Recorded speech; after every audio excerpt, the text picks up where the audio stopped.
Hey guys, അപ്പോൾ ഇന്ന് ഞങ്ങൾ രണ്ടാൾ കൂടെ എൻ്റെ വീട്ടിലേക്ക് പോകാമെന്ന് വിചാരിച്ചു. അങ്ങനെ നമ്മൾ കുറച്ച് ഐസ്ക്രീം വാങ്ങാമെന്ന് വിചാരിച്ചിട്ട് അരുണിൻ്റെ ഷോപ്പിലായിട്ടാണ് വന്നിട്ടുണ്ടായിരുന്നത്. ഷോപ്പിൽ അരുണിൻ്റെ എല്ലാ ഐസ്ക്രീമും കിട്ടും. ഐസ്ക്രീം മാത്രമല്ല, അവരുടെ കേക്കൊക്കെ ഉണ്ട് കേട്ടോ. അപ്പോൾ നമ്മൾ അരുണിൻ്റെ കേക്ക് സ്ലൈസ്, അതേപോലെ സ്റ്റിക്ക് ഐസ്, ബൈറ്റ്സ്, അങ്ങനത്തെ കുറച്ച് സംഭവങ്ങളൊക്കെ വാരി എടുത്തിട്ടുണ്ടായിരുന്നു കേട്ടോ. എനിക്ക് ബൈറ്റ്സ് ഭയങ്കര ഇഷ്ടമാണ് കേട്ടോ. നമ്മൾ വീട്ടിൽ ഒരുപാട് ബിരിയാണിയും ചിക്കൻ ഫ്രൈ ഒക്കെ ഉണ്ടായിരുന്നു കേട്ടോ.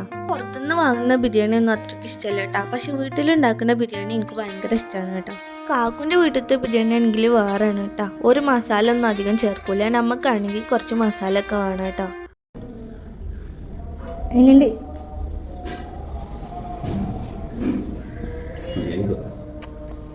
ഫുഡൊക്കെ കഴിച്ചതിന് ശേഷം നമ്മൾ അതിൻ്റെ കേക്ക് സ്ലൈസ് ഒന്ന് കഴിച്ചിട്ടുണ്ടായിരുന്നു കേട്ടോ. നല്ല ടേസ്റ്റ് ഉണ്ടായിരുന്നു കേട്ടോ. അത് മാത്രമല്ല, അതിൻ്റെ കൂടെ ഞാനൊരു ബൈറ്റ്സും കൂടി കഴിച്ചിട്ടുണ്ടായിരുന്നു. ഈ ബൈറ്റ്സ് എനിക്ക് ഭയങ്കര ഇഷ്ടമാണ് കേട്ടോ. ഉള്ളിൽ നല്ല ഐസ്ക്രീമും പുറത്ത് ചോക്ലേറ്റിൻ്റെ കോട്ടിംഗ് ആയിട്ട് വരുന്ന ഈ സംഭവം നല്ല ടേസ്റ്റാണ് കേട്ടോ. വലിയ റേറ്റ് ഒന്നും ഇല്ല അതിന്.